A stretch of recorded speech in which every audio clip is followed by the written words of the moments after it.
Akashvani.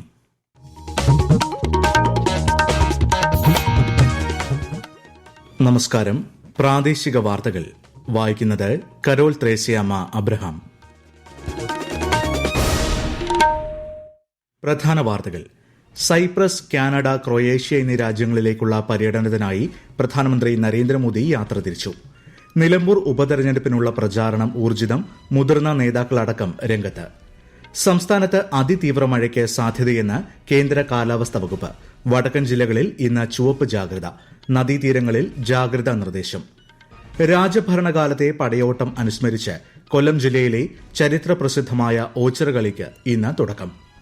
Cricket വിജയാഘോഷവേളകളിലെ അപകട സാധ്യത തടയുന്നതിന് വിദഗ്ധ സമിതി രൂപീകരിച്ച് BCCI. വാർത്തകൾ വിശദമായി. സൈപ്രസ്, കാനഡ, ക്രൊയേഷ്യ എന്നീ രാജ്യങ്ങളിലേക്കുള്ള പര്യടനത്തിനായി പ്രധാനമന്ത്രി നരേന്ദ്രമോദി യാത്ര തിരിച്ചു. ഇന്ന് സൈപ്രസിലെത്തുന്ന പ്രധാനമന്ത്രി അവിടെ പ്രസിഡന്റുമായും വ്യവസായ പ്രമുഖരുമായും കൂടിക്കാഴ്ച നടത്തും. മെഡിറ്ററേനിയൻ മേഖലയിലെയും യൂറോപ്യൻ യൂണിയനിലെയും അടുത്ത സുഹൃത്തും പ്രധാന പങ്കാളിയുമാണ് സൈപ്രസ് എന്ന് യാത്രയ്ക്ക് മുന്നോടിയായുള്ള പ്രസ്താവനയിൽ പ്രധാനമന്ത്രി പറഞ്ഞു. വ്യാപാരം, നിക്ഷേപം, സുരക്ഷ, സാങ്കേതികവിദ്യ എന്നിവയിൽ സഹകരണം കൂടുതൽ ആഴത്തിലാക്കാനും ജനങ്ങൾ തമ്മിലുള്ള വിനിമയം പ്രോത്സാഹിപ്പിക്കാനും ഈ സന്ദർശനം ഒരു അവസരമാണെന്നും ശ്രീ മോദി പറഞ്ഞു. സന്ദർശനത്തിന്റെ രണ്ടാം ഘട്ടത്തിൽ G7 ഉച്ചകോടിയിൽ പങ്കെടുക്കാൻ പ്രധാനമന്ത്രി നാളെ കാനഡയിലേക്ക് പോകും. ജൂൺ 18 പ്രധാനമന്ത്രി ക്രൊയേഷ്യയിൽ ഔദ്യോഗിക സന്ദർശനം നടത്തും. നിലമ്പൂർ മണ്ഡലത്തിൽ ഉപതെരഞ്ഞെടുപ്പിനുള്ള ഇലക്ട്രോണിക് വോട്ടിംഗ് യന്ത്രങ്ങളുടെ കമ്മീഷനിംഗ് പൂർത്തിയായി. 263 പോളിംഗ് ബൂത്തുകളിലേക്ക് റിസർവ് ഉൾപ്പെടെയുള്ള മെഷീനുകൾ സജ്ജമാക്കി. അതേസമയം സ്ഥാനാർത്ഥികളുടെ പ്രചാരണം ഊർജിതമായി പുരോഗമിക്കുകയാണ്. LDF-നായി മുഖ്യമന്ത്രി പിണറായി വിജയനും UDF-നായി പ്രിയങ്ക ഗാന്ധി MPയും NDA-യ്ക്കായി BJP സംസ്ഥാന അധ്യക്ഷൻ രാജീവ് ചന്ദ്രശേഖറും ഇന്ന് രംഗത്തുണ്ട്. കൂടുതൽ വിവരങ്ങളുമായി ആകാശവാണി മലപ്പുറം ജില്ലാ പ്രതിനിധി സുരേഷ് ബാബു. മൂന്ന് മുന്നണികളും അതീവ ജാഗ്രതയോടുകൂടിയാണ് പ്രചാരണത്തിന്റെ അവസാന ലാപ്പിൽ തന്ത്രങ്ങൾ മെനയുന്നത്. എന്ത് വില കൊടുത്തും 2016 കൈവിട്ട മണ്ഡലം തിരിച്ചുപിടിക്കലാണ് UDF സ്ഥാനാർത്ഥി ആരേടൻ ഷൌക്കത്ത് ലക്ഷ്യം വെക്കുന്നത്. അതേസമയം വിജയ തുടർച്ചയാണ് LDF സാരഥി M സ്വരാജിന്റെ ഉന്നം. ഇരു മുന്നണികളെയും ജനം കൈവിട്ടെന്നും NDA കരുത്തു കാട്ടുമെന്നും BJP സ്ഥാനാർത്ഥി മോഹൻ ജോർജ് പറയുന്നു. നിലമ്പൂരിൽ തന്റെ സ്വാധീനം തെളിയിക്കാൻ മുൻ MLA PV അൻവറും കച്ചമുറുക്കി രംഗത്തുണ്ട്. പ്രചാരണം കൊട്ടിക്കലാശത്തിലേക്ക് നീങ്ങുമ്പോൾ മുഖ്യമന്ത്രി പിണറായി വിജയനും പ്രിയങ്ക ഗാന്ധി MP അടക്കമുള്ളവർ മണ്ഡലത്തിൽ ക്യാമ്പ് ചെയ്ത് പ്രവർത്തകർക്ക് ആവേശം പകരുകയാണ്. കെനിയയിൽ ബസ് അപകടത്തിൽ മരിച്ച 5 മലയാളികളുടെ മൃതദേഹം കൊച്ചി നെടുമ്പാശ്ശേരി വിമാനത്താവളത്തിലെത്തിച്ചു. സംസ്ഥാന സർക്കാരിന് വേണ്ടി മന്ത്രി P രാജീവിന്റെ നേതൃത്വത്തിൽ അന്തിമോപചാരം അർപ്പിച്ചു. മൂവാറ്റുപുഴ, പാലക്കാട്, മാവേലിക്കര സ്വദേശികളാണ് ഈ മാസം 9 കെനിയയിൽ വാഹനാപകടത്തിൽ മരിച്ചത്. ഖത്തറിൽ നിന്ന് വിനോദയാത്രയ്ക്കെത്തിയ 28 പേരടങ്ങുന്ന ഇന്ത്യൻ സംഘമാണ് അപകടത്തിൽപ്പെട്ടത്. അഹമ്മദാബാദ് വിമാനാപകടത്തിൽ മരിച്ച 31 പേരുടെ മൃതദേഹം DNA പരിശോധനയിൽ തിരിച്ചറിഞ്ഞു. 12 പേരുടെ മൃതദേഹങ്ങൾ കുടുംബങ്ങൾക്ക് കൈമാറിയതായി സിവിൽ ആശുപത്രി അധികൃതർ അറിയിച്ചു. വ്യാഴാഴ്ച അഹമ്മദാബാദ് വിമാനത്താവളത്തിൽ നിന്ന് ലണ്ടനിലേക്ക് പുറപ്പെട്ട എയർ ഇന്ത്യ വിമാനം തകർന്ന് യാത്രക്കാരും പ്രദേശത്തുണ്ടായിരുന്നവരും ഉൾപ്പെടെ 260-ലധികം പേരാണ് മരിച്ചത്.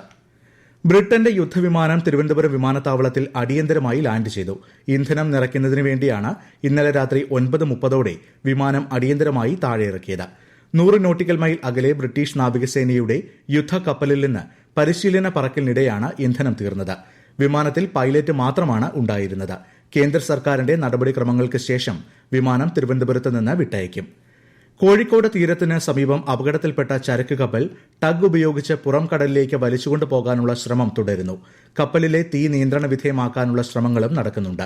അതിനിടെ കപ്പലിൽ നിന്ന് വീണ കണ്ടെയ്നറുകൾ എറണാകുളം, ആലപ്പുഴ, കൊല്ലം ജില്ലകളുടെ തീരങ്ങളിൽ അടിയാൻ സാധ്യതയുള്ളതിനാൽ സംസ്ഥാന ദുരന്ത നിവാരണ അതോറിറ്റി ജാഗ്രത നിർദ്ദേശം നൽകി. ഇത്തരം വസ്തുക്കൾ കണ്ടാൽ അകലം പാലിക്കുകയും 112 എന്ന നമ്പറിൽ അറിയിക്കുകയും വേണം. ഈ വാർത്തകൾ ആകാശവാണിയിൽ നിന്ന്. ആകാശവാണി വാർത്തകളും വാർത്താ അധിഷ്ഠിത പരിപാടികളും all India radio news Thiruvananthapuram YouTube ചാനലിലും @all India radio news Thiruvananthapuram Facebook പേജിലും AIR ന്യൂസ് _തിരുവനന്തപുരം ഇൻസ്റ്റഗ്രാം അക്കൌണ്ടിലും @AIR ന്യൂസ് _TVM X ഹാൻഡിലും ലഭ്യമാണ്. ഇന്ന് വയോജനങ്ങൾക്ക് നേരെയുള്ള അതിക്രമങ്ങൾക്കെതിരായ ബോധവൽക്കരണ ദിനം. ദിനാചരണത്തിന്റെ സംസ്ഥാനതല ഉദ്ഘാടനം മന്ത്രി R ബിന്ദു ഓൺലൈനായി നിർവഹിച്ചു. വയോജന ക്ഷേമത്തിനായി കമ്മീഷൻ രൂപീകരിക്കാനുള്ള പ്രവർത്തനങ്ങൾ പുരോഗമിക്കുകയാണെന്ന് മന്ത്രി R ബിന്ദു അറിയിച്ചു. സംസ്ഥാനത്ത് അതിതീവ്ര മഴ സാധ്യത കണക്കിലെടുത്ത് 5 ജില്ലകളിൽ ഇന്ന് ചുവപ്പ് ജാഗ്രത പ്രഖ്യാപിച്ചു. മലപ്പുറം, കോഴിക്കോട്, വയനാട്, കണ്ണൂർ, കാസർഗോഡ് ജില്ലകളിൽ ചുവപ്പ് ജാഗ്രതയും മറ്റെല്ലാ ജില്ലകളിലും ഓറഞ്ച് ജാഗ്രതയും നൽകിയിട്ടുണ്ട്. കേരള തീരത്ത് കടൽക്ഷോഭത്തിനും സാധ്യത. കേരള, കർണാടക, ലക്ഷദ്വീപ് തീരങ്ങളിൽ ഈ മാസം 18 വരെ മത്സ്യത്തൊഴിലാളികൾ കടലിൽ പോകരുതെന്ന് മുന്നറിയിപ്പുണ്ട്. കണ്ണൂർ ജില്ലയിൽ മഴ ശക്തമായി തുടരുന്നു. ഇന്ന് ജില്ലയിൽ ചുവപ്പ് ജാഗ്രതാ നിർദ്ദേശമാണ് ഉള്ളത്. വിശദാംശങ്ങളുമായി ആകാശവാണി കണ്ണൂർ ജില്ലാ പ്രതിനിധി KO ശശിധരൻ.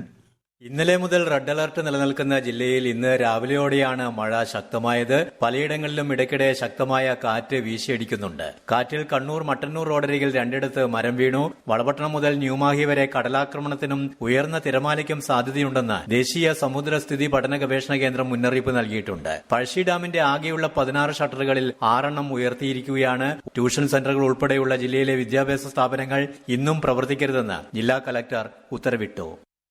സംസ്ഥാനത്തെ വിവിധ ജില്ലകളിൽ ജലസേചന വകുപ്പ് പ്രളയ സാധ്യതാ മുന്നറിയിപ്പ് നൽകി.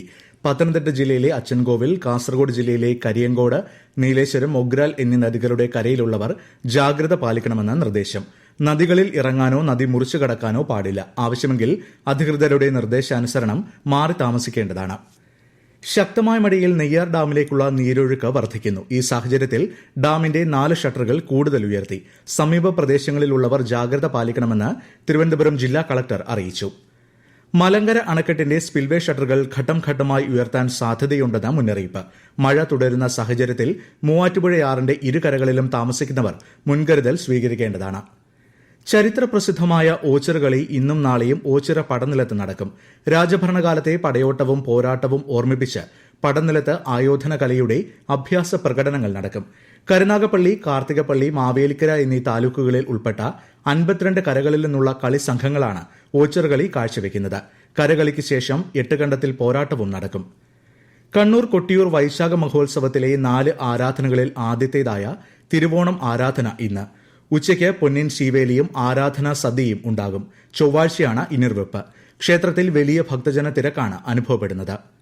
ബംഗളൂരുവിൽ RCBയുടെ IPL വിജയാഘോഷ വേളയിൽ ഉണ്ടായതുപോലുള്ള അനിഷ്ട സംഭവങ്ങൾ തടയുന്നതിനുള്ള സമഗ്ര മാർഗനിർദ്ദേശങ്ങൾക്കായി സമിതി രൂപീകരിക്കാൻ BCCI തീരുമാനം. ഇന്നലെ നടന്ന BCCIയുടെ 28ാമത് ഉന്നതതല സമിതി യോഗത്തിലാണ് തീരുമാനം. 15 ദിവസത്തിനുള്ളിൽ സമിതി മാർഗനിർദ്ദേശങ്ങൾ രൂപീകരിക്കും. ന്യൂസിലൻഡ് ക്രിക്കറ്റ് ടീമിന്റെ ഇന്ത്യൻ പര്യടനത്തിന്റെ ഭാഗമായുള്ള 2020 മത്സരത്തിന് കാര്യവട്ടം ഗ്രീൻഫീൽഡ് സ്റ്റേഡിയം വേദിയാകും. 2026 ജനുവരിയിലാണ് 3 ഏകദിനങ്ങളും 5 2020 മത്സരങ്ങളും അടങ്ങുന്ന പര്യടനത്തിനായി ന്യൂസിലൻഡ് ടീം എത്തുന്നത്. ജയ്പൂർ, മൊഹാലി, ഇൻഡോർ, രാജ്കോട്ട്, ഗുവാഹട്ടി, ഹൈദരാബാദ്, നാഗ്പൂർ എന്നിവിടങ്ങളിലാണ് മറ്റ് മത്സരങ്ങൾ നടക്കുന്നത്. മൂവാറ്റുപുഴയിൽ വാഹന പരിശോധനയ്ക്കിടെ SIയെ വാഹനമിടിപ്പിച്ച് കൊലപ്പെടുത്താൻ ശ്രമിച്ച കേസിലെ പ്രതികളെ തിരിച്ചറിഞ്ഞു. ഇടുക്കി മണിയാറൻകുടി സ്വദേശി മുഹമ്മദ് ഷെരീഫ്, ആഫിസ് നിസാർ എന്നിവരാണ് പ്രതികളെന്ന് പോലീസ് പറഞ്ഞു. 2 പേർക്കുമെതിരെ വധശ്രമത്തിന് കേസെടുത്തു. അക്രമത്തിന് ഉപയോഗിച്ച വാഹനവും തിരിച്ചറിഞ്ഞു. മൂവാറ്റുപുഴ കല്ലൂർക്കാട് പോലീസ് സ്റ്റേഷനിലെ SI EM മുഹമ്മദിനെയാണ് ഇന്നലെ വാഹനമിടിപ്പിച്ച് കൊലപ്പെടുത്താൻ ശ്രമിച്ചത്. ആശുപത്രിയിൽ പ്രവേശിപ്പിച്ച പോലീസ് ഉദ്യോഗസ്ഥനെ അടിയന്തര ശസ്ത്രക്രിയയ്ക്ക് വിധേയനാക്കി. തിരുവനന്തപുരം കോട്ടൺ ഹിൽ സ്കൂളിൽ വിദ്യാർത്ഥികളെ ഏത്തമിടിയിച്ച സംഭവത്തിൽ അധ്യാപികയ്ക്കെതിരെ കാരണം കാണിക്കൽ നോട്ടീസ്.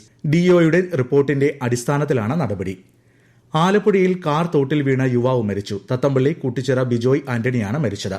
നെഹ്റു ട്രോഫി ഫിനിഷിംഗ് പോയിന്റിന്റെ സമീപം രാജീവ് ജെട്ടിയിൽ പുലർച്ചെ 2:30 അപകടം. ചാലക്കുടി താലൂക്ക് ആശുപത്രിയിൽ ഹെർണിയ ശസ്ത്രക്രിയയ്ക്ക് അനസ്തേഷ്യ നൽകി രോഗി മരിച്ച സംഭവത്തിൽ നിജസ്ഥിതി അന്വേഷിച്ച് റിപ്പോർട്ട് സമർപ്പിക്കാൻ DMOയെ ചുമതലപ്പെടുത്തിയതായി ജില്ലാ കളക്ടർ അറിയിച്ചു. മനുഷ്യ വന്യജീവി സംഘർഷ ലഘൂകരണത്തിനായി വനം വന്യജീവി വകുപ്പ് ആവിഷ്കരിച്ച ഫുഡ് ഫോഡർ വാട്ടർ പദ്ധതിയുടെ ഭാഗമായി വിത്തൂട്ട പ്രചാരണ പദ്ധതിയുടെ സംസ്ഥാനതല ഉദ്ഘാടനം ഇന്ന് മന്ത്രി AK ശശീന്ദ്രൻ കോഴിക്കോട് നിർവഹിക്കും. ഒഴിവാക്കൽ മാനദണ്ഡങ്ങളിൽ ഉൾപ്പെടാത്ത കുടുംബങ്ങളുടെ പൊതുവിഭാഗം റേഷൻ കാർഡുകൾ PHH വിഭാഗത്തിലേക്ക് തരം മാറ്റുന്നതിന് ഓൺലൈൻ അപേക്ഷ സമർപ്പിക്കുന്നതിനുള്ള സമയം നീട്ടി. ബന്ധപ്പെട്ട രേഖകൾ സഹിതം അംഗീകൃത ഓൺലൈൻ കേന്ദ്രങ്ങൾ വഴിയോ അക്ഷയ പോർട്ടൽ വഴിയോ ജൂൺ 30 വൈകിട്ട് 5 വരെ അപേക്ഷ സമർപ്പിക്കാം. പ്രധാന വാർത്തകൾ വീണ്ടും. സൈപ്രസ്, കാനഡ, ക്രൊയേഷ്യ എന്നീ രാജ്യങ്ങളിലേക്കുള്ള പര്യടനത്തിനായി പ്രധാനമന്ത്രി നരേന്ദ്രമോദി യാത്ര തിരിച്ചു. നിലമ്പൂർ ഉപതെരഞ്ഞെടുപ്പിനുള്ള പ്രചാരണം ഊർജിതം. മുതിർന്ന നേതാക്കളടക്കം രംഗത്ത്. സംസ്ഥാനത്ത് അതിതീവ്ര മഴയ്ക്ക് സാധ്യതയെന്ന് കേന്ദ്ര കാലാവസ്ഥാ വകുപ്പ്. വടക്കൻ ജില്ലകളിൽ ഇന്ന് ചുവപ്പ് ജാഗ്രത. നദീതീരങ്ങളിൽ ജാഗ്രതാ നിർദ്ദേശം. രാജഭരണകാലത്തെ പടയോട്ടം അനുസ്മരിച്ച് കൊല്ലം ജില്ലയിലെ ചരിത്ര പ്രസിദ്ധമായ ഓച്ചിറ കളിക്ക് ഇന്ന് തുടക്കം. ക്രിക്കറ്റ് വിജയാഘോഷ വേളകളിലെ അപകട സാധ്യത തടയുന്നതിന് വിദഗ്ധ സമിതി രൂപീകരിച്ച BCCI. പ്രാദേശിക വാർത്തകൾ കഴിഞ്ഞു. അടുത്ത വാർത്താ പ്രക്ഷേപണം 12:50.